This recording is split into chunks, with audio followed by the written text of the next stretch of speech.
2.5 minutes left on the do now. You are brainstorming outside evidence.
"90 more seconds on the do now.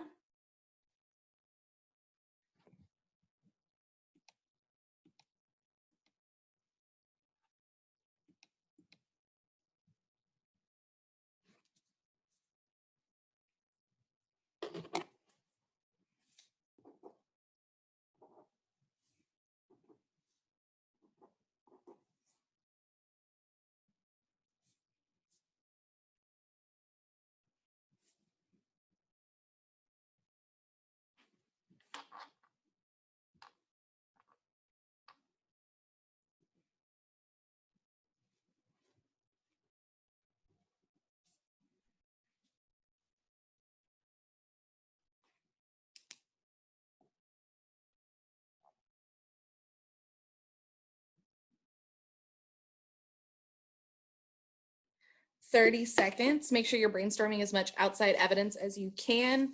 Your goal is to get at least 3 key terms. I'm going to be cold calling when we come back.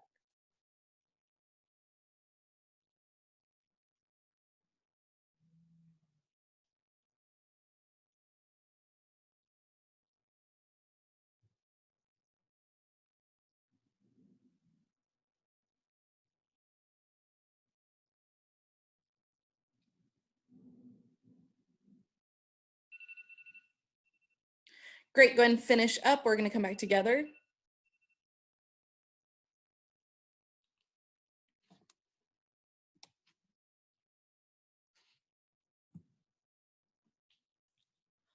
Awesome. Okay, we are going to come together to talk about our different key terms that we came up with for the do now. Once I call your name, just tell me a few different key terms that you came up with a prompt. And then once you are done, I will take hands if you want to add to the key terms. So for the first one, key terms for westward expansion and conflict after the Civil War. What are some key terms you came up with, Kezia? I wasn't sure, but I said industrialization and labor union.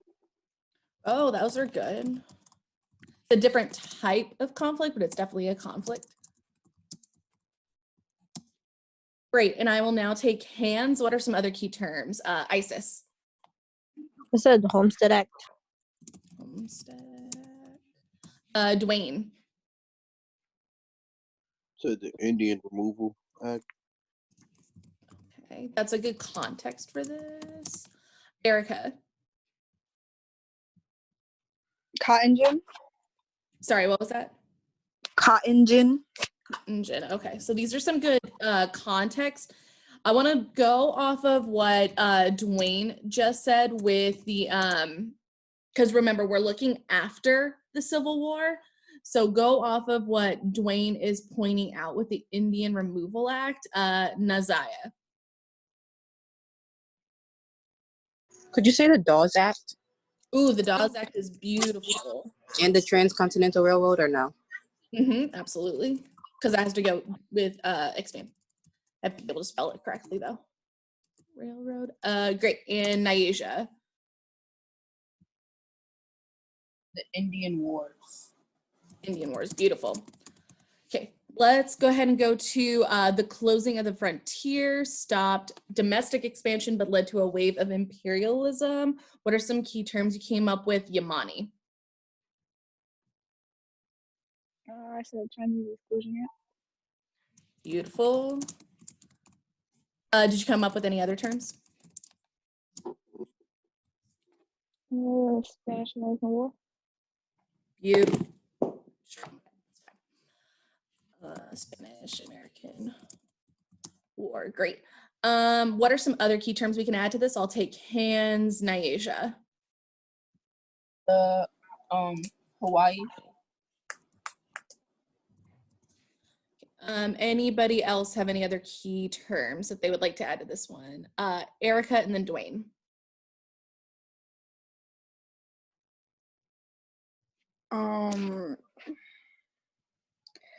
Industrial Revolution. Mm-hmm. And Dwayne. I didn't have one for this one. Okay. Great. These are some awesome terms. Okay, and finally, the economic developments of the Second Industrial Revolution transformed American society. I'm just going to take hands for this one, starting with ISIS. I said mass production. Mm-hmm. And if I could spell correctly, Nyasia. Robber barons. Beautiful. Madison. Hey, Miss Webb. I said the wage gap, and I don't know, but can I say another one? But I'm not sure. Absolutely. I said the Populist Party, but I'm not sure. The Populist Party, I would definitely put on this. What can somebody help build on Madison's answer? What is the Populist Party's connection to the Industrial Revolution? Can I do it? Go ahead. The Populist Party, those were the people that speaked up for the farmers that were not getting good prices, and they weren't getting good prices because the new technology, what was it? The new technology, since it was making a lot of crops, like the price decreased. Mm-hmm. Beautiful. And okay, just wanted to write down some names. Naziah, did you have your hand up? No, is it still up? No. Okay. Awesome. So that is the do now. Very good at brainstorming those key terms. We're going to go into a very quick oral drill, and then I'm going to take you through what we're going to do today. Okay, so oral drill, make sure you have your your lecture notes, as well as your reference sheets available to help you get through the oral drill if you need to. We're going to start with manifest destiny. What is manifest destiny, Jade?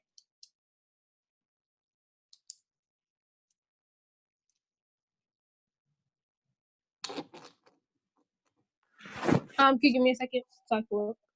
Yes.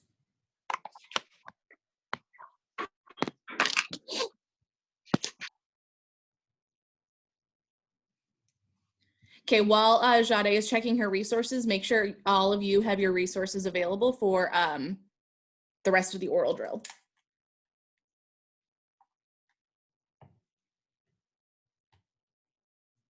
Oh yeah, manifest destiny was the thing that it was your God-given right to move west. Beautiful. Great. What is the Chinese Exclusion Act, Janiqua?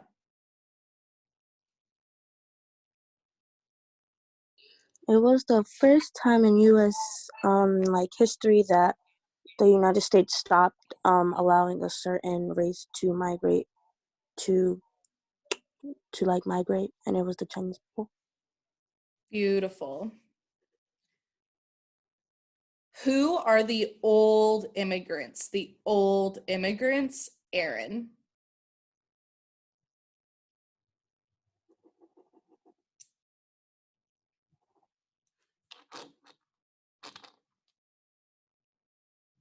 His mic don't work. His mic doesn't work. Aaron, can you type the answer to me? And Ariana, who are the old immigrants? Are those the ones who came from Northwestern Europe? Beautiful. Whew. Can you think of like a country as an example?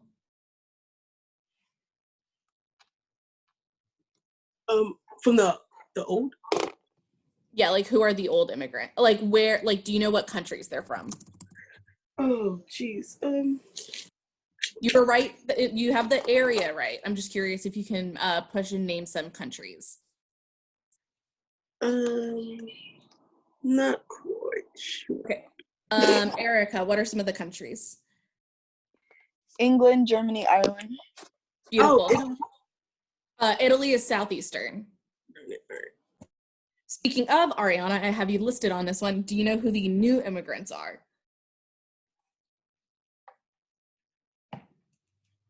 Okay. The new immigrants, those are what are they? The southern and eastern Europe? Mm-hmm. What other country? Italy. No, like what? So we have the southeastern Europe, and then what other part of the world are they coming from? China. Is it China? China, yes. Alrighty. Great. What are the black codes? What are the black codes, Lauren? You said what are black codes? Mm-hmm. They're basically codes that were set into place to limit black people during forgot what time period, but I remember that they were codes, yeah, that limited them. So like literacy tests and things like that were limiting black rights. Mm-hmm. What era? And did you say you weren't sure which era they were from? Yep, I'm not really sure. Can I answer? Yes. What was that, Cedric? It was during the Reconstruction. Yes, the Reconstruction era. Okay, and we're going to finish up with the 13th Amendment. What does the 13th Amendment do, Adarius?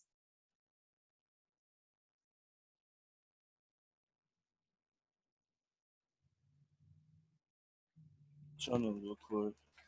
Okay. 13th Amendment.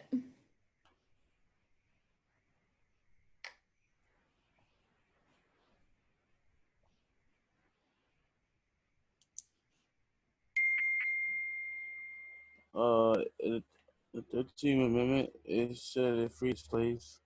Yes, beautiful. Lauren, did you have a question? No, I just had the answer. Okay. Great. So I'm going to show you guys another tool that we have going into the AP exam, which is just a couple weeks away. So I'm going to share my screen with you. This is going to be posted on Google Classroom after we finish today. And this is a set up outline for you for when you are going to write your essay. So if you guys have access to a printer, I highly recommend printing out a copy of this. If you don't have access to a printer, this would be really easy for you just to copy like the outline of it and have accessible during the writing of the DBQ. You're going to see some different aspects of it that you are going to use. Cedric, I'll take your question after I go through the full thing. Whenever we do a practice DBQ in class, it's either going to be on Friday or next week. I'm not sure yet. I'm going to expect that you guys use this planning page. And here are the different places that the different areas you're going to have to fill out. So you're going to have the option to rewrite the prompt here. So you're going to look at whatever question you're given and rewrite it into your own words, which helps you break down the question and make the question more answerable. And then really easy, you're going to circle the period. So let's say you have an essay about the Civil War. You're going to circle period 5, which means you just need to be looking at the period 5 reference sheets. You just need to be looking at your period 5 resources. And this is just going to help you get your brain focused on the right area. You have a place to brainstorm your context, brainstorm your outside evidence, The documents obviously are going to be online, so this is going to be a place for you to handwrite your sense statement and your significance statement and be easy for you to break down and go through. Then there's just a blank place that has your reminder to use at least 4 documents, 2 sense statements, and 2 pieces of outside evidence. This is where you'll create whatever chart you decide is best for your writing. And then finally at the bottom, you have a place to write a draft thesis. So this is just a tool to help you get through outlining your DBQ in a more time efficient way. Questions?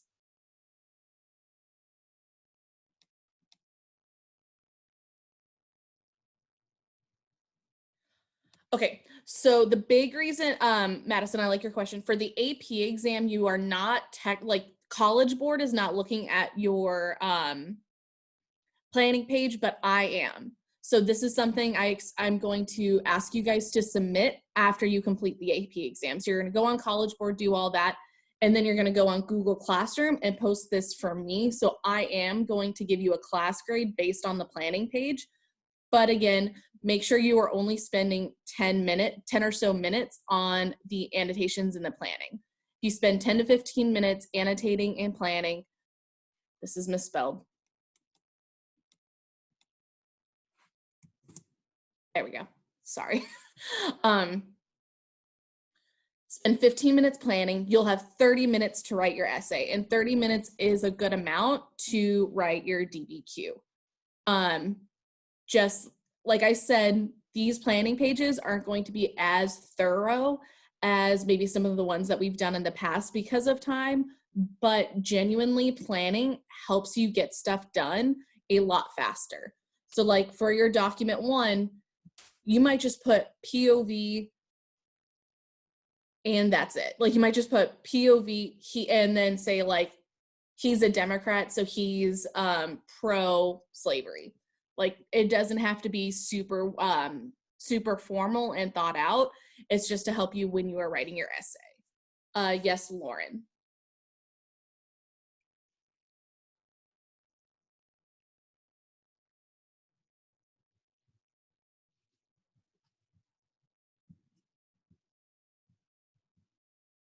Lauren, do you still have a question?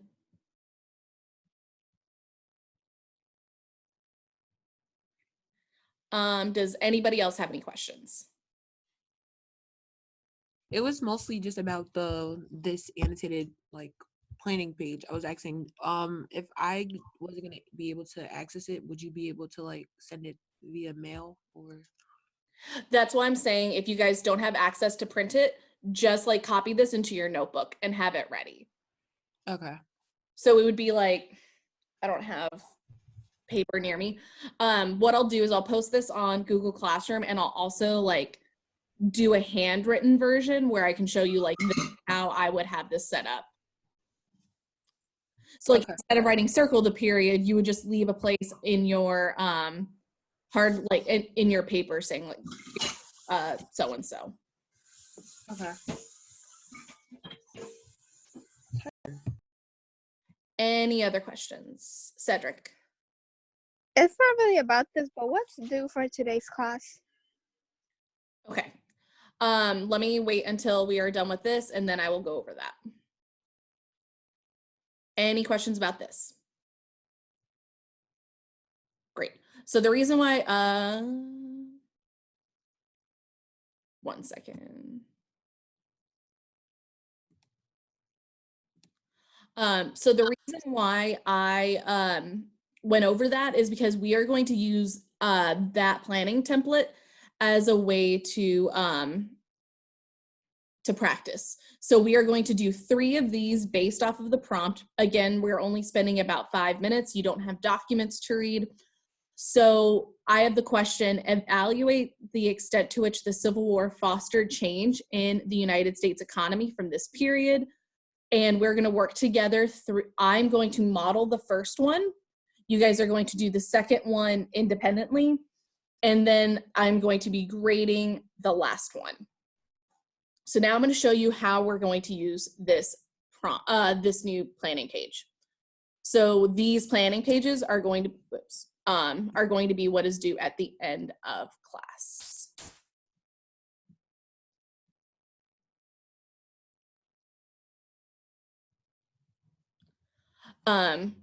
Okay, so make sure you are filling in your notes so you can see and you're following along, copying down what I am doing. Okay, so my first thing I need to do is rewrite the prompt. Evaluate the extent to which the Civil War fostered change in the United States economy from the period of 1861 to 1900. Okay, so I know evaluate the extent, so I'm gonna say continuity and change. How much did the Civil War change the, oh my gosh, change the American economy? Again, spelling words correctly would be a good sign. So this is just me kind of cutting out all of the extra words in the prompt. So a lot of this, it sounds the same, but I'm getting rid of things like fostered change. Like fostered is an unnecessary word. I just need to know that it changed something. And then 1861 to 1900, I'm gonna put here just so I can remind myself. And again, this is just to put it into your own language so it's easier for you to understand. Okay, now I need to figure out the period. I know that, let me go and highlight period 6. I know that even though period 5 does encompass the Civil War, because it's asking me to go all the way to 1900, I actually, I wanna look at period 6 stuff instead of period 5, since period 5 really just looks at the Civil War and Reconstruction. Okay, so now I'm gonna brainstorm my context.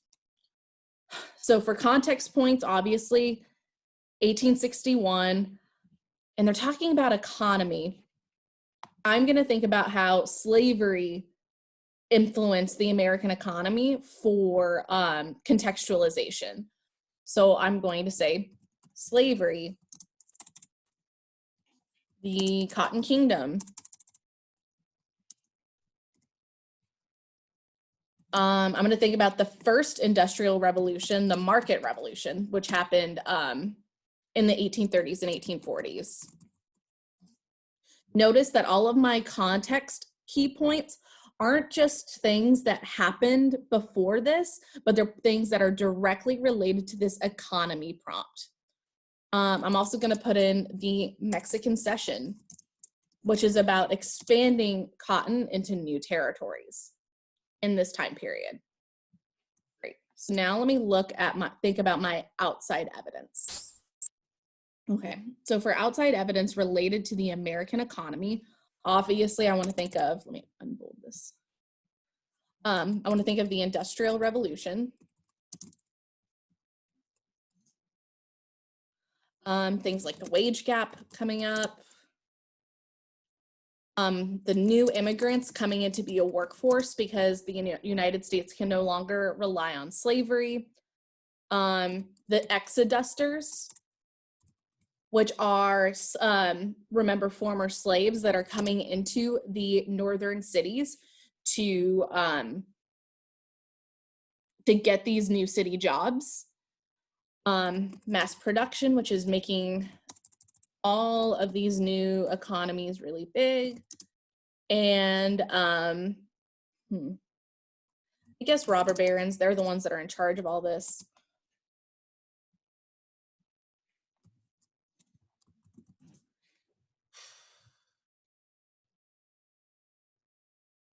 I think.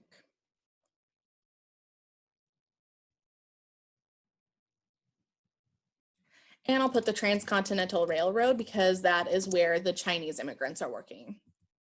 Are there any outside evidence terms that you guys would add to my list?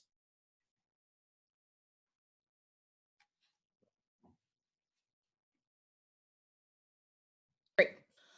Okay, so now I'm going to put in a short plan. So I'm going to insert my table. This is just how I do it when I'm typing it. So I'm going to say no change, a lot of change. Because remember, I'm looking at a continuity and change prompt. Okay, so for no change, well, I'm looking at robber barons. Rich white men still control the economy.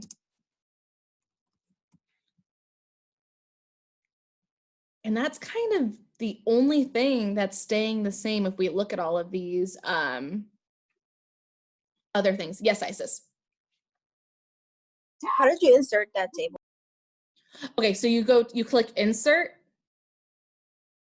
table, and then I always make mine 2 by 2.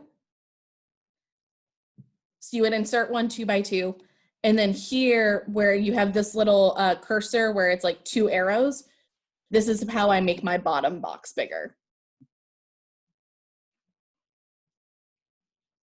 Yes, Cedric. Wouldn't it be more better vocabulary using continuity and change instead of no change, a lot of change? So yes, it would be better vocabulary, but right now I'm just trying, remember, you guys are doing this fast and you're trying to make sure that you are keeping yourself, you know, going along with your own vocabulary. But because you said that, I'll go ahead and put that in there, continuity. Change. Let me see, I have a message.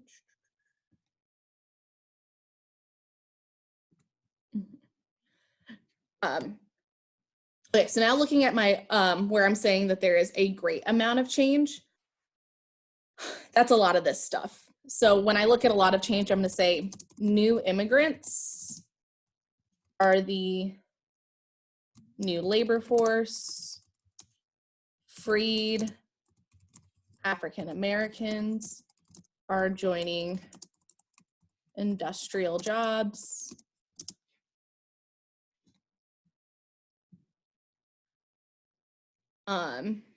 We see the wage gap getting worse. I'm going to add populists to my outside evidence.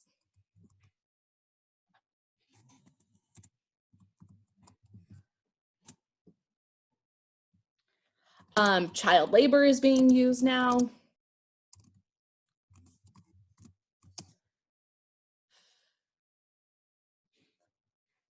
And now the Americans are no longer primarily farmers. So that's another big shift, is in this time period, we see America from going primarily about farming to now industrialization. So now I'm going to write my draft thesis. I can't get it on the same, there it is, okay, same page. Okay, so now looking at all of my context, all of my outside evidence, and I'm going to reread the question. Make sure you answer the correct question. How much did the Civil War change the American economy? My thesis is going to say something like, the Civil War greatly changed the American economy as the slave production of cotton stopped. The United States shifted its focus from farming to industrialization, which, spell words correctly.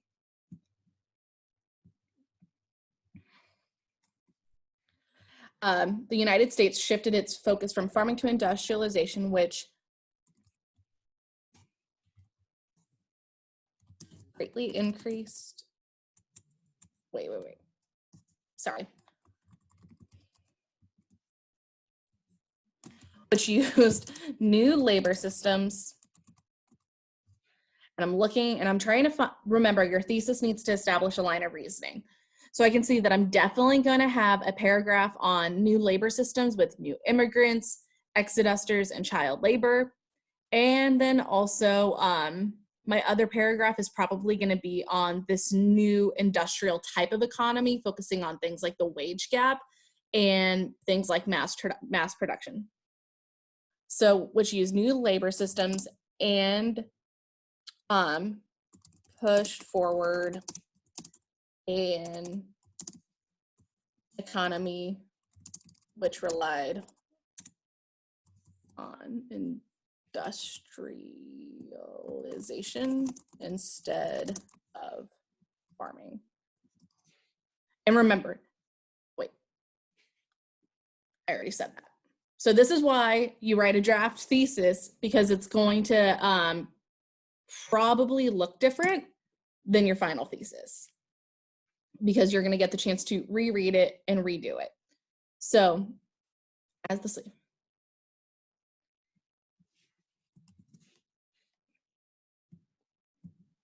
There. So now I just revised my thesis. So my thesis to this prompt is, the Civil War greatly changed the American economy. As slave production of cotton stopped, the United States shifted its focus from farming to industrialization and used new labor systems. So I answer the question, the Civil War greatly changed the American economy, and I establish my line of reasoning. I'm going to have one paragraph on how it shifted focus from farming to industrialization, and another paragraph about new labor systems.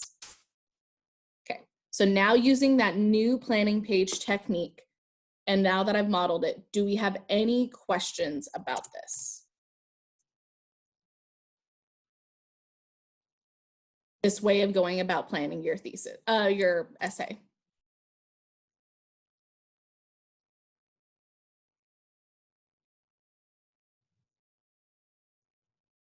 Great. I'm going to set the timer for 7 minutes. I'm going to set it for 7 minutes because you guys are practicing. And I want you guys to do the very first one. So evaluate the relative importance of the different causes of expanding the role in the United States in the world from the period of 1865 to 1910. Yes, Isis. For this one, are we only for the periods? Are we only holding one or two? Yeah, all of these periods are period 6. So I'll give that away. Yeah, so for the next 2, you guys are using period 6. So I want you guys to take 7 minutes to do this for yourself, and then we're gonna come as practice, and then we're gonna come back together and go over the different things that we came up with and see how everybody is doing. And then we'll move on to the exit ticket. Okay, 7 minutes is on the clock starting now. Message me privately if you have any questions.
Okay, you guys have 4.5 minutes left.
$90 left.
I'm gonna ask you guys a couple questions. We're not gonna go over this one completely because I want to get you guys over to the exit ticket so you can get that done and submit everything before the end of class.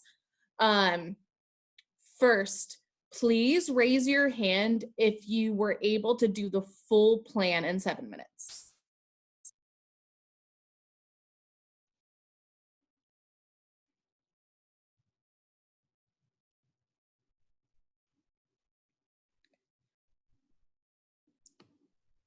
Great. If you guys can go ahead and unraise your hands for me. Can you raise your hand if you made it through everything except the thesis?